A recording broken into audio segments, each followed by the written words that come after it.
If a student has taken a total of T tests and has earned a total score of S when all the test scores are added, the expression S divided by T will be the average test score.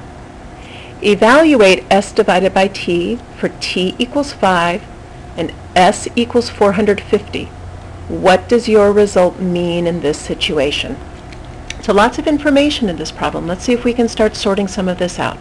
So when a student has taken a total of T tests, so the T, notice over here they give us that T again, they tell us T is 5. What does that mean? That's the number of tests, right? The student has taken a total of T tests.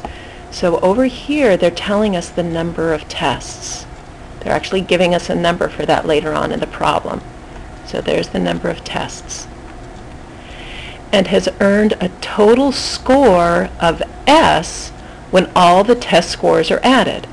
So this variable S is being used as the sum of all the test scores, when you add up all the test scores. So later in the problem when they tell us that S equals 450, notice that that's going to be the total score of all tests, right? So notice what I'm doing here. I'm kind of tearing apart the information here that's given in the problem. T is the number of tests, the total score of S, so total score of all tests. I'm already solving the problem by making sure that I understand what the problem is giving me. Let's see what this problem is asking us to do with all of this. They're asking us to evaluate S divided by T. Why? Because S divided by T will be the average test score. So they're going to ask us to evaluate for T equals 5 and S equals 450, and then they're going to say, what does your result mean in this situation? So let's see what we can do here.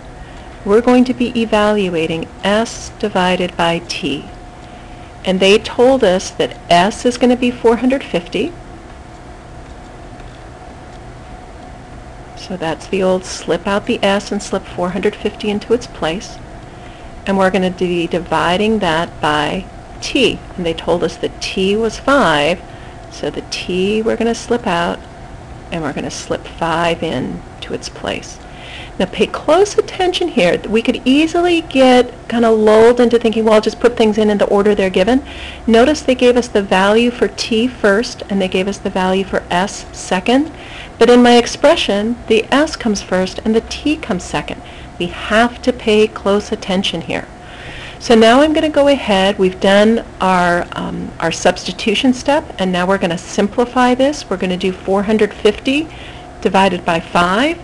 Well, when we do that division, 450 divided by 5 is going to give us 90. And if our instructor allows, we can use our calculator for that.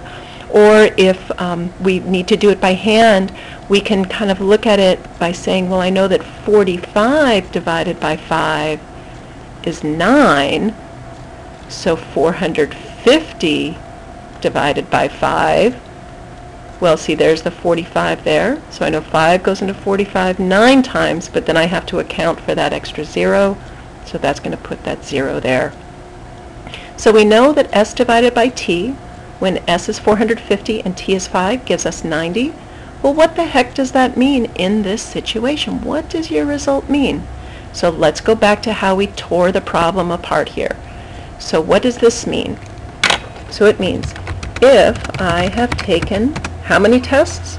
5 tests, and earned a total score of 450 points. Remember, that's what that S was. That was the total score. My average test score will be a 90. And because this is probably talking about percents, we could write down 90%. It might be total number of points, so maybe we shouldn't presume too much on that. So we could let's just go back and just say that it's going to be a total of 90 points, because they told us that the total score is going to be that 450 points. 450 points per test divided by 5 tests will give us an average score of 90 points.